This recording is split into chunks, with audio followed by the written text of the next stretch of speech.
let's see how the flow nets are drawn and then analyzed. The flow nets consist of flow lines and equipotential lines.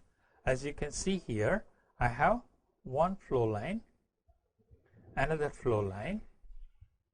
As the path takes time, moves around, the head can change. The potential may be, here you can see the head is h, h plus delta h plus 2 delta h, etc. It doesn't have to be increasing. It's an algebraic one, it can decrease. And here is the two equipotential lines. These are the two essential things for drawing the flow net. So you have one equipotential line. This equipotential line, the head is constant along this whole line. Another equipotential line, and the head here is constant again. Now if I draw lines perpendicular, these will give me the flow paths or the flow lines. These are the flow lines. The flow is taking place across because the head is dropping from one equipotential line to the other one, so the flow will take place. So these are the two essential components of flow net. How do I try to draw a good flow line? It has to be a squarish one, and so here you can see the distance between the two midpoints is the same. Best way I can do would be to draw a circle, or I can measure these two. This you have to satisfy when you are drawing the flow lines and the equipotential lines. So in a flow net, each element should have a circle. Obviously these are good elements. This is not a good one. So we have to redraw in such a way that the lines are in such a fashion you get a perfect circle fitted into, or the two distances are same. You can also check the diagonals here that they are about the same. You can see here, if I am fitting a circle, I can make sure the flow path or the element is good. And this is a boundary equipotential one. When water is standing here, obviously it is constant, and if I am now with respect to datum, when I am looking at it, the water flow is taking place. So this is the elevation head and this is the pressure head. So this I can say is an equipotential boundary because water is standing, the datum is here, elevation head plus the pressure head is constant. That is how you can always make out a equipotential line. A flow line is nothing but along which the flow is taking place. So this is tangential to the boundary. You have an impervious material, so the flow can only take place along it. It cannot travel perpendicular to that. So here you can see this is the flow line. So you have seen equipotential line and the vertical line. So let us say you have a simple trench. I want to keep this dry. I drive a sheet pile here, another sheet pile, and try to draw the flow net for this case. The groundwater is at the top on the trench, and at the bottom we have an impervious clay layer, so there can be no flow here. All the flow can be only within the sand stratum with these two sheet piles preventing flow into the trench. So here is a multi-storied building with some basement being constructed. So I can say if I start from some point here, the flow line will come below the sheet pile and come up into the trench. Similarly, another flow line will come and go into the trench.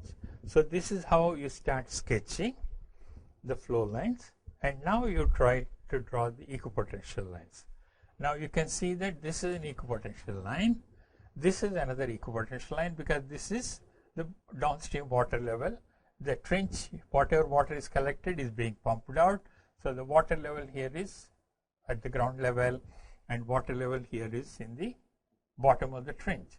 So you keep drawing these equipotential lines so that each of these elements are approximately squares, and if you still want to discretize, you can put more of these to get a perfect square here.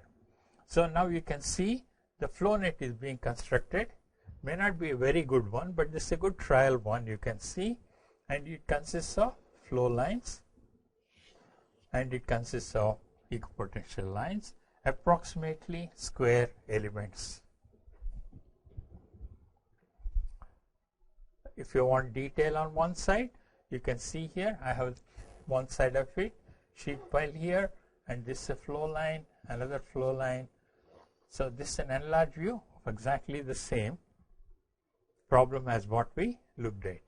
And now let's see the equipotential lines also joined here, and you can see that one equipotential line, another one. Obviously this is 2 square. If you are a good geotechnical engineer, you will shift it and draw it here.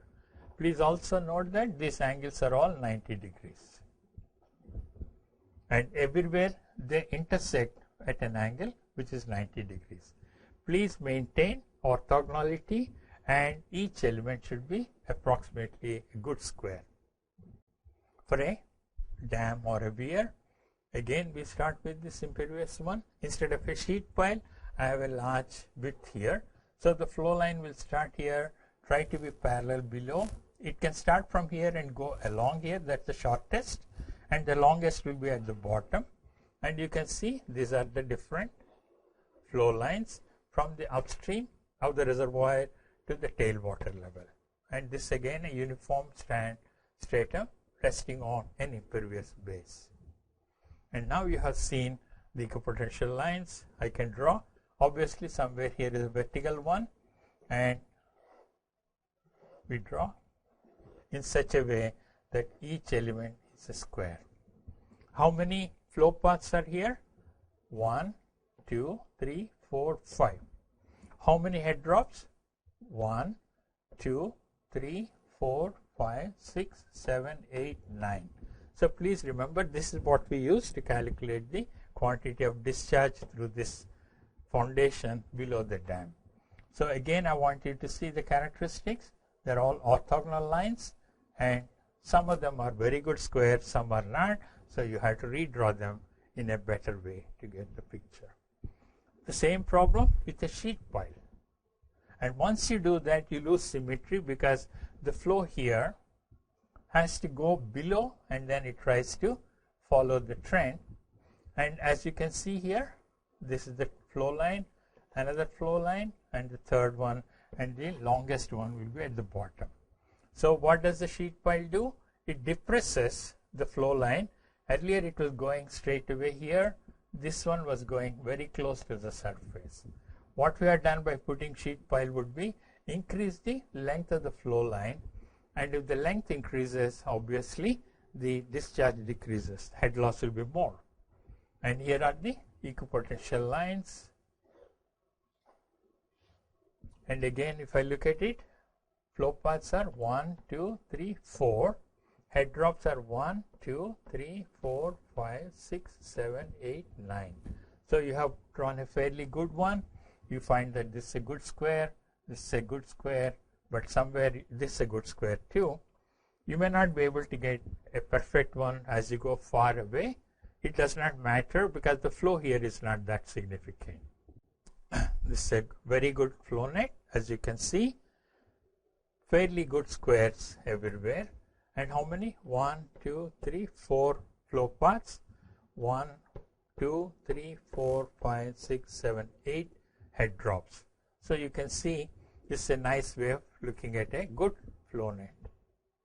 With a sheet pile, this is a much better flow net, same as before, but you can see here, and you have another sheet pile on the downstream side. So instead of the flow line going here and daylighting here, it will now is depressed much lower, and it tries to go below, and you will find that the quantity of discharge is much less than before because you have 2 sheet piles here. And again, this is one flow, equipotential lines, 1, 2, 3, 4, etc. So now let's count out 1, 2, 3, 4 flow paths, 1 head drop, 2, 3, 4, 5, 6, 7, 8, 9, 10, 11, 12, 13. So the number of drops are high, which means the quantity of discharge will be less. dam with a simple geometry with one sheet pile.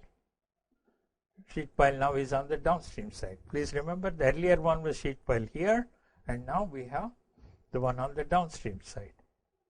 Anisotropy, we said if the permeability in the horizontal direction is high compared to that in the vertical direction, all that you have to do is transform the scale. Please note that the base width of the dam is L, and if permeability here in the horizontal direction is 4 times the permeability in the vertical direction, the transformation would be, I have to reduce this to by half, because square root of 4 is 2. That is how we do that. So all that I do here is I just transform the scale to L by 2 instead of L. The transformed length is equal to square root of kz by kx into x, which is x by 2. And once you do that, this is the natural scale and this is the transformed scale. And we draw the flow net as before. Now this is an equivalent isotropic one. We can also use this to find out the flow nets in case of well pumping, and in this case the equipotential lines will be circles and the flow lines will be towards the well. That's all. Basically it's another axisymmetric one. So the water will flow into the well. These are all the flow lines and these are the equipotential lines. You can see that equipotential line here is full potential, and at the center it's equal to the water level here. So we use these equal nets to solve even well problems.